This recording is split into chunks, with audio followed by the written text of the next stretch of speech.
Imagine it's the early 1960s. America is booming, the highways are alive with chrome and horsepower, and the youth want something new. They don't just want cars to drive their parents to church on Sunday. They want style, speed, and freedom on four wheels. And that's when a rivalry was born.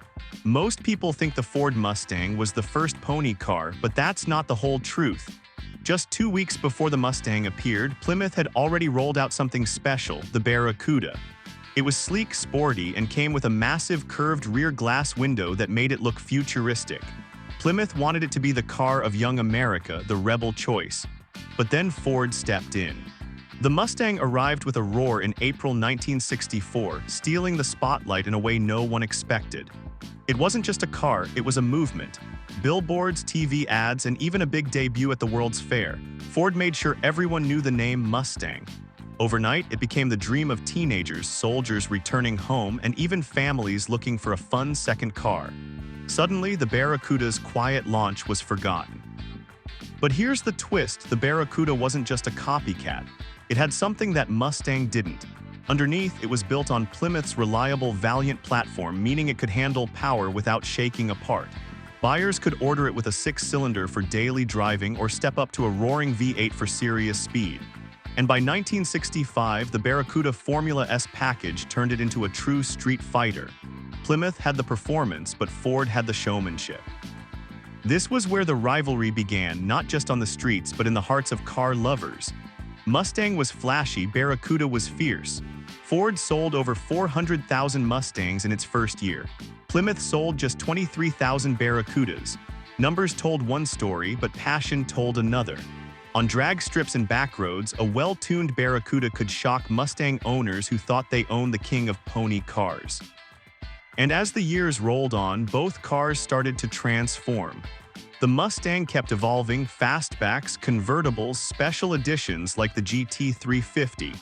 Ford knew how to make every version feel like part of the Mustang legend. But Plymouth wasn't giving up.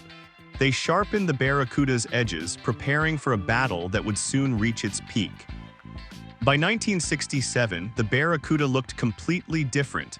No longer just a sporty compact. It was wider, meaner, and available with engines big enough to leave tire marks for blocks. The rivalry was heating up, and soon the world would witness some of the most powerful pony cars ever built. But behind the shiny chrome and racing stripes, there was a deeper fight. This wasn't just about horsepower, it was about identity. Mustang represented the mainstream dream, the car almost everyone could see themselves in. Barracuda represented the outsiders, the ones who wanted something different, something raw. And that tension created one of the most overlooked rivalries in American automotive history. Still, one question lingered in 1967. Could Plymouth really take down Ford? Mustang was a sales juggernaut. It was everywhere in movies, in music, even in the fantasies of young people who taped posters to their bedroom walls. Barracuda had the muscle, but not the fame. And in the car world, fame often meant survival. Yet, as the late 60s rolled into the early 70s, Plymouth had a plan, a bold one. They weren't just going to fight the Mustang. They were going to build something that could stand toe-to-toe with the greatest muscle cars ever made. Something so powerful, it could rewrite the story of this rivalry. And when the Barracuda finally transformed into the legend known as the Cuda, the rivalry with Mustang reached its most explosive chapter.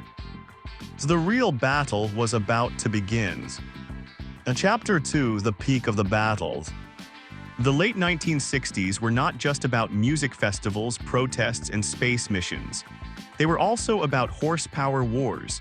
Every car company wanted to prove their machine was the fastest, the boldest, the most unforgettable. And right in the middle of this battle stood the Mustang and the Barracuda.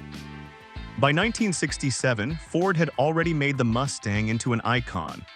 The new fastback body style, Shelby editions, and a growing list of engine options kept fans hooked. From the streets of Los Angeles to the drag strips of Detroit, Mustangs were everywhere. If you wanted to look cool, the Mustang was your ticket. If you wanted attention, the Mustang delivered. But Plymouth was tired of standing in the shadows. The The Barracuda had been overlooked when it first arrived, but now it was back with a vengeance. The second-generation Barracuda wasn't just a dressed-up compact anymore, it was a real muscle car contender. With 3 body styles, fastback, hardtop, and convertible, it finally had the looks to challenge the Mustang. And under the hood, it offered engines that could embarrass the competition. Ford's Mustang came with plenty of options, from economical 6-cylinders to powerful small-block V8s. But Plymouth pushed the game further. Buyers could choose engines that reached into big-block territory like the 383 cubic-inch V8. And in the late 60s, Plymouth wasn't afraid to get extreme. Soon, the Barracuda could be ordered with the legendary 426 HEMI, an engine so wild it was banned from NASCAR for being too dominant. That changed the rivalry. Suddenly, the Barracuda wasn't just a stylish alternative, it was a monster. On the drag strip, a HEMI Cuda could rip through a quarter-mile in ways a stock Mustang couldn't hope to match. Car magazines began to notice. Enthusiasts began to whisper. Maybe, just maybe, the Barracuda was the true king of the pony cars. Meanwhile, Ford wasn't staying quiet. The Mustang was evolving quickly, moving into the Boss 302, Boss 429, and Mach 1 versions. Each one added new power, sharper handling, and more reasons for fans to stay loyal. The Mustang also had something Plymouth could never buy: cultural dominance. It starred in movies like Bullitt with Steve McQueen, its chase scenes forever burned into history. Songs mentioned the Mustang by name. It wasn't just a car, it was a legend being written in real time. And that was the difference. The Mustang had the fame, the lifestyle, the spotlight. The Barracuda had the raw power and the underdog spirit. For drivers who wanted to shock people at a stoplight or dominate at the drag strip, the Barracuda was their secret weapon. For those who wanted to cruise Main Street and turn heads, the Mustang was the sure bet. The rivalry reached its most explosive point in 1970. That year, Plymouth unveiled the third-generation Barracuda. And this wasn't just an upgrade, it was a transformation. Gone was the compact Valiant platform. The new Cuda stood low, wide, and aggressive. With shaker hoods, bold stripes, and engines that included the 446-pack and the almighty 426 HEMI, the Cuda became a legend of its own. Some called it the most beautiful muscle car ever built, others called it the scariest. Either way, it was unforgettable. But Ford answered back. The Mustang Mach 1 and the Boss 429 weren't just cars, they were statements. With their own racing pedigree and jaw-dropping looks, they proved Mustang wasn't going to give up its crown. Fans argued endlessly in parking lots and drive-ins. Which was better, the refined star power of the Mustang or the brutal punch of the Cuda? It was a golden age of American muscle. Gas was cheap, insurance companies hadn't yet cracked down, and automakers kept building faster, louder, and more outrageous machines. For a few short years, it felt like the sky was the limit. Mustang and Barracuda were at war, but car lovers were the winners. Still, storms were on the horizon. By the early 1970s, the world was changing fast. Rising insurance costs, new safety rules, and the looming oil crisis were about to slam the brakes on the muscle car era. And in that coming storm, the rivalry that had burned so bright was about to face its greatest challenge: survival itself. The question wasn't just who would win, it was whether either one could survive what was coming. Chapter 3: The Fall and the Forgotten Rivalry. The golden years couldn't last forever. By the early 1970s, America was changing. Gas prices were climbing, new emission laws were coming in, and insurance companies had declared war on high-horsepower machines. The same cars that symbolized freedom now looked like trouble on wheels. And right in the middle of this storm stood the Mustang and the Barracuda. In 1971, Plymouth gave the Cuda even more muscle. Big block engines like the 446-pack and the 426 HEMI were still available, and the car looked meaner than ever. It was wide, low, and unmistakable on the street. But the timing couldn't have been worse. Sales dropped as people worried about fuel economy and rising costs. Suddenly, the muscle car dream looked like it was running out of road. Ford's Mustang faced the same challenge. By 1971, the Mustang had grown bigger and heavier, moving further away from the lightweight pony car that first captured hearts in 1964. It was still popular, but critics said it was losing its soul. The boss models kept performance alive, but for how long? The Mustang was trying to adapt, but even it couldn't outrun the new world closing in. Then came 1973, the oil crisis. Long lines at gas stations, rationing, and soaring fuel prices killed the appetite for big, gas-hungry V8s. Suddenly, owning a HEMI Cuda wasn't cool anymore, it was a burden.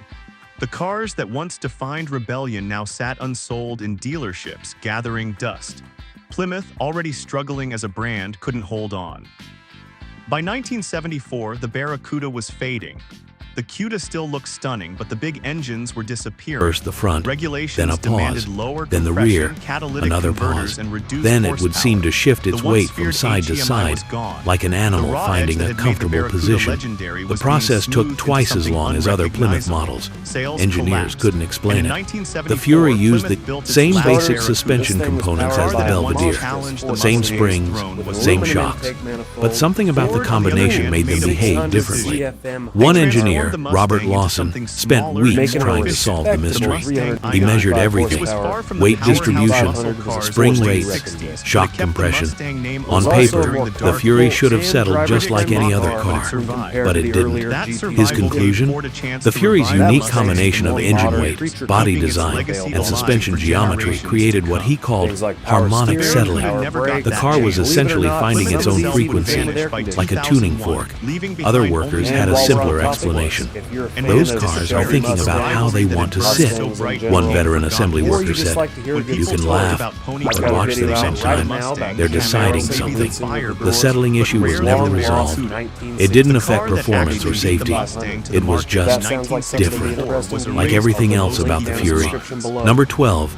The engine had an unusual humming that engineers couldn't eliminate. The Fury's dual-quad 318 engine was a masterpiece of 1950s engineering.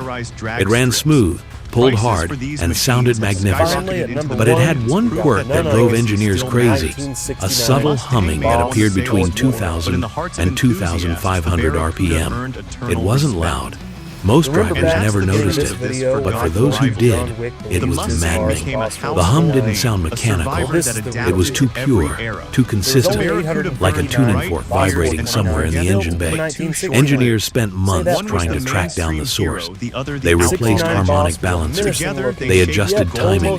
They even tried different grades of oil. Nothing worked. The hum persisted. What made it weirder was that not every Fury did it. About 70% developed the hum. The other 30% stayed silent. There was no pattern to which cars hummed and which didn't. Consecutive serial numbers could have opposite behaviors. The phenomenon became known as Fury hum among mechanics. Some thought it was related to the dual carburetors creating air resonance. Others blamed the unique exhaust manifolds. A few suggested it was the fan belt frequency matching some natural harmonic of the engine. But nobody could prove anything. One engineer allegedly spent his entire Christmas vacation in 1958 with a stethoscope, trying to pinpoint the source. He never found it. His note simply said, "The sound seems to come from everywhere and nowhere." Some owners grew to love the hum. They said it made their Fury feel alive, like it was breathing. Others found it unsettling. One owner